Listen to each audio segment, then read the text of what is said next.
Welcome to another episode of Podcast of the Gods. Welcome, mortals. It is, as always, a profound pleasure to watch you tuning in from whatever fleeting century you happen to be inhabiting right now. I am O-zeer. Let me tell you, humans, if you think your mortal marriages are tough, try spending eternity with the guy who literally judges the dead.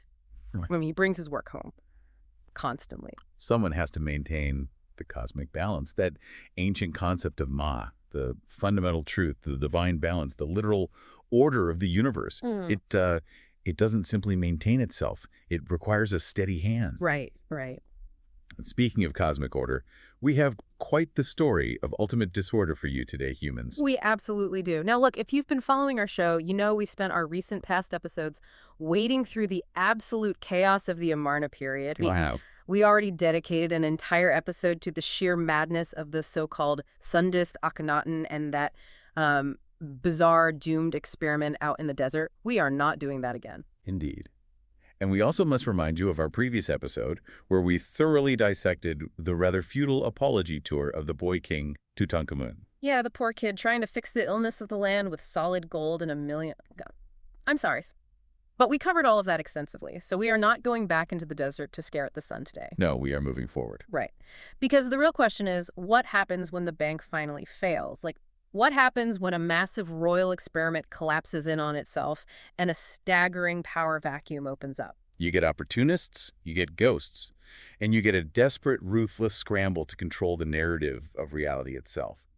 Today, we are focusing purely on the fallout. The immediate aftermath. Exactly. We are looking at the three fascinating, deeply flawed figures who stepped into the void left behind. Nefertiti and Horemheb. Let's start with the most famous face of them all. The woman whose bust is sitting in a museum in Berlin right now, making humans swoon over her cheekbones. I mean, Nefertiti. Ah, yes. The co-architect of that perfect desert city. Humans love to romanticize her. And visually, yeah, she is stunning. But let's look at the brutal reality of the political machinery she was caught in. She helped build that doom system alongside the sun disk. She did. But here is the terrifying part. The system began deleting her even before the boy king ever took the throne. That is a crucial, often overlooked point. She was the very first casualty of the Amarna collapse. The first ghost. The first ghost.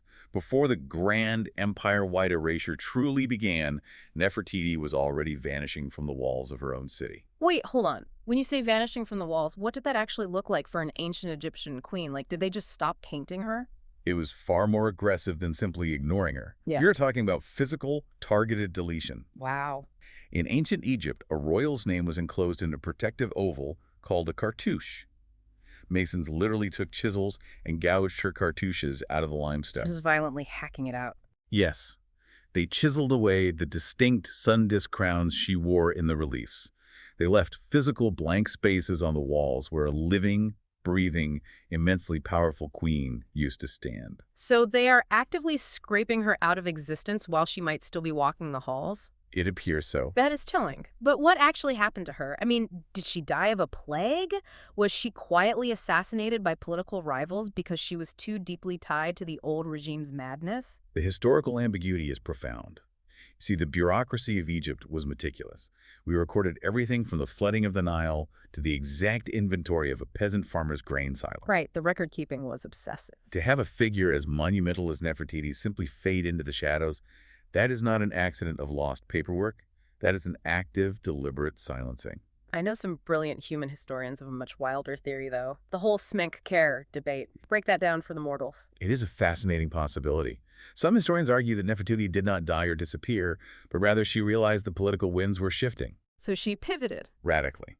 To survive, she may have shed the identity of Queen Nefertiti entirely, strapped on the ceremonial false beard of the pharaoh, and taken the throne as a male co-regent under the name Smenkhkare. Just completely rebranding her gender and identity to hold on to power, I mean, that is a move. It is a desperate move for survival. But whether she tried to rule as a man or was quietly murdered in her chambers, the end result is the same. By the time the royal record keepers were done with her, she wasn't even a footnote. No. Imagine that, mortals. One day, you are the face of a religious revolution, the literal embodiment of divine feminine power, and the next, you are just a gap in the stone. It is a stark reminder of how quickly the tides of absolute power turn. She was the architect erased by her own blueprints. But while Nefertiti was fading into a ghost, there was another man standing just off stage, Oh. a man who absolutely refused to fade. Oh, the ultimate political cockroach. And I mean that with a grudging kind of divine respect. Mortals, if you ever want to study survival at all costs, look at I. The ultimate survivor. I was the vizier, the man behind the curtain, the highest-ranking official in the land. The guy who somehow managed to survive every single regime change without losing his head. Think about the whiplash. He was there, whispering in the ear of the sun disk during the absolute height of the heresy. He was essential to that court. Then, when the whole thing falls apart, does I go down with the ship? Absolutely not. He pivots, smoothly walks over, and starts whispering in the ear of the boy king. He was the ultimate pragmatist. I understood something fundamental about human power structures. Pharaohs come and go, but the administration, the state, endures. He believed he was the indispensable man. But his ambition eventually hijacked his pragmatism, didn't it? Because when the boy king died unexpectedly, and again, mortals, we covered the how and why of that death in our previous episodes, and I didn't just offer his wise counsel to the next heir. He did not. He executed a hostile takeover of the royal bloodline.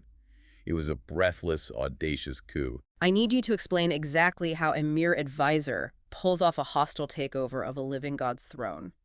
How did he actually do it? He used the boy king's corpse as a stepping stone. Literally. Symbolically, but with immense physical consequences. In ancient Egyptian funerary rites, there is a vital ceremony called the opening of the mouth. Right. It involves touching the mummified face of the deceased with a sacred adze, a specialized tool to magically restore their senses for the afterlife. So they can eat and speak in the next world. Precisely.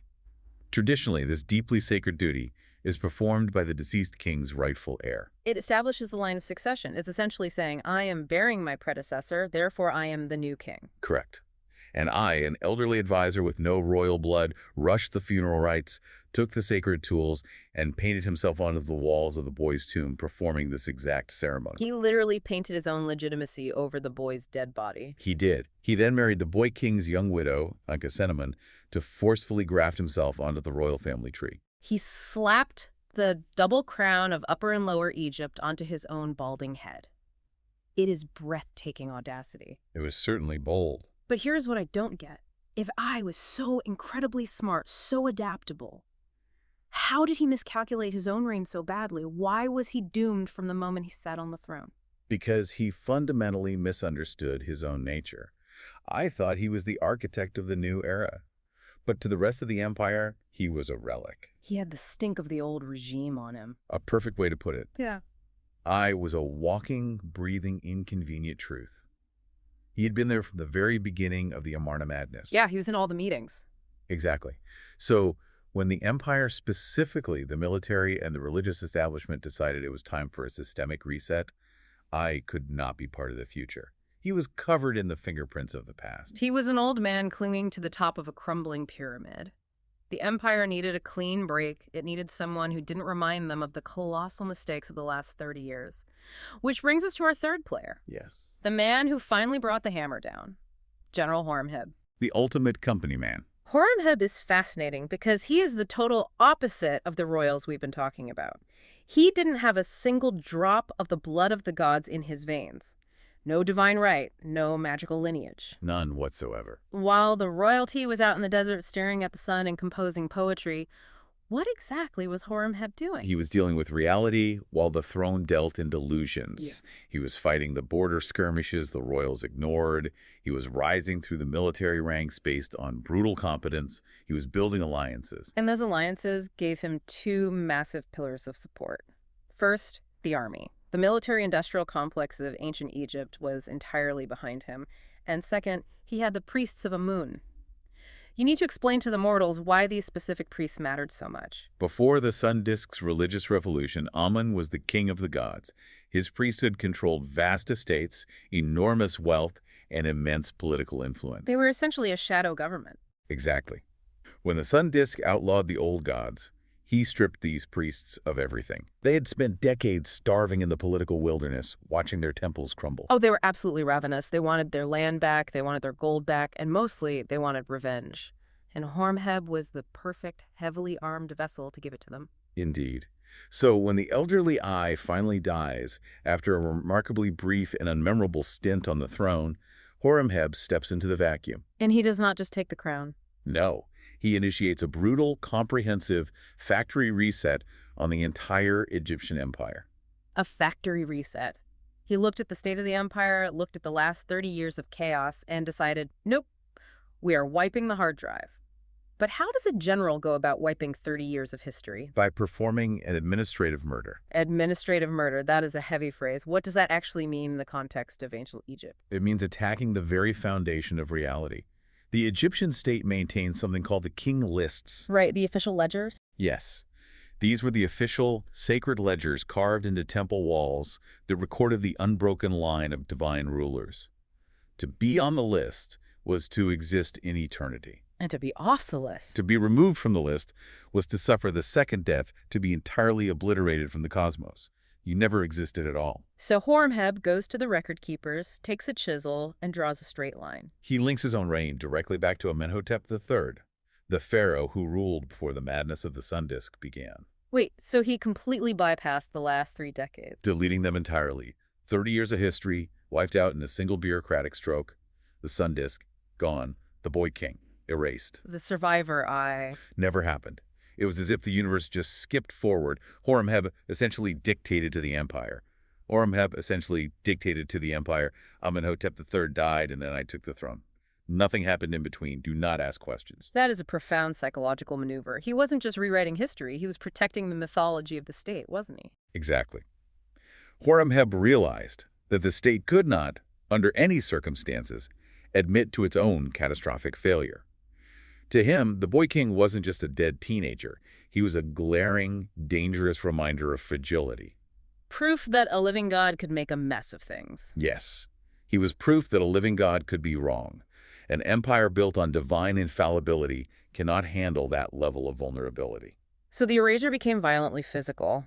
And this is the part that breaks my heart for the boy king. Tell the mortals what Horemheb's men did to the temples. It was a militarized theft of eternity. During his short life, the boy king had bankrupted the royal treasury, trying to restore the old gods. He built beautiful monuments of restoration, carving his name into the stone as a desperate apology to the heavens. He was just trying to fix things. He was. And Horemheb sent his stonemasons to every single one of those temples. And they just scraped the kid out of the stone. They chiseled the boy king's name off his own offerings and carved Horemheb's name right over the top. The monument suddenly read, I, Horemheb, rebuilt this temple. I, Horemheb, restored the gods. Stealing the credit. He built his entire legitimacy on the stolen achievements of the people he erased. He constructed massive monuments to himself, cementing his legacy, ensuring that his name would echo through eternity as the sole savior of Egypt. And this is where the cosmic scales truly balance themselves. The universe keeps receipts. It really does. Yeah. Mortals, let's look at the final verdict of time because it is delicious. Horemheb spends his entire reign trying to secure his immortality. He builds these massive architectural wonders like the enormous pylons at the Karnak temple complex. Yes. But what happened to his grand legacy over the centuries? It was picked apart. Later, pharaohs looked at Horemheb's massive monuments not with reverence, but as a convenient quarry. Free building materials. Exactly. They dismantled his pylons and used the stone blocks as scrap material for their own buildings. Today, despite his ruthless obsession with his own legacy, his name has largely faded into mere academic footnotes. Most humans walking around today have never even heard the name Horemheb. He became a ghost in his own right. But the greatest twist of all, the absolute punchline to this entire era, is what Horemheb accidentally did for the boy king. Yes. In his aggressive, spiteful effort to completely erase Tutankhamun from existence, Horemheb inadvertently secured the boy's immortality. He did. You have to explain how this happened. How does erasing someone save them? It comes down to geography and garbage. When Horemheb's workers were busy digging out his own magnificent sprawling tomb in the Valley of the Kings, they generated tons of excavated dirt, limestone chips, and rocks. Just massive amounts of waste. They had to put this rubble somewhere. Right, it's a massive construction site. And Horemheb, out of pure spite, ordered all this construction rubble to be dumped directly over the entrance to the erased boy king's tomb, which sat lower down in the valley. Out of sight, out of mind. The disrespect is staggering. He wanted the boy buried not just in the earth, but beneath the literal trash of the new glorious regime. He threw a massive pile of garbage over the door and said, forget him. But by doing that, he accidentally built the perfect camouflage. Precisely. For millennia, Grave robbers scoured the Valley of the Kings. They systematically dismantled the eternity of almost every pharaoh who had ever ruled. Right. They found the grand tombs, they stripped the gold, they hacked the mummies to pieces looking for amulets. But they walked right over the boy king. Because who looks under a pile of ancient construction rubble and workers' huts? Horemheb's act of absolute malice formed an impenetrable shield over the tomb of the king he hated most. It protected the boy from thieves, from the harsh desert elements, and from history itself. It lay perfectly preserved in the dark until the modern era, when a curious human named Howard Carter decided to dig beneath the rubble. A brilliant human indeed. And boom! The final score is tallied. Horemheb tried to delete the boy to save the system. He tried to control the narrative forever, but the general ended up as a forgotten footnote. And the boy king he tried to erase became the world's main attraction, a golden mask recognized by nearly every human on the planet. The universe indeed has a profound sense of irony. It really does. Which brings us to you, mortals. What is the ultimate lesson here? The lesson is that history is rarely just what is written in stone. The official ledgers, the grand monuments, the press releases of antiquity, they are often elaborate fictions designed to comfort those currently holding power. The deepest truths aren't usually found in the carefully carved hieroglyphs at the front of the temple. They are the ones buried beneath the rubble. They are the physical gaps in the stone where a queen's face used to be. They are the violently chiseled out names of inconvenient people. Power will always attempt to perform a factory reset when it is threatened. It will always try to commit administrative murder against the facts that expose its fragility. So we want to leave you with a lingering question to ponder long after this episode ends. Think about your modern digital age. Your entire civilization's history is currently stored on fragile servers and hard drives. A medium far less permanent than limestone. Exactly. What if a massive solar flare or a catastrophic server crash wiped out our digital records tomorrow? Who would be the modern company men to step into the vacuum and rewrite the story of your century?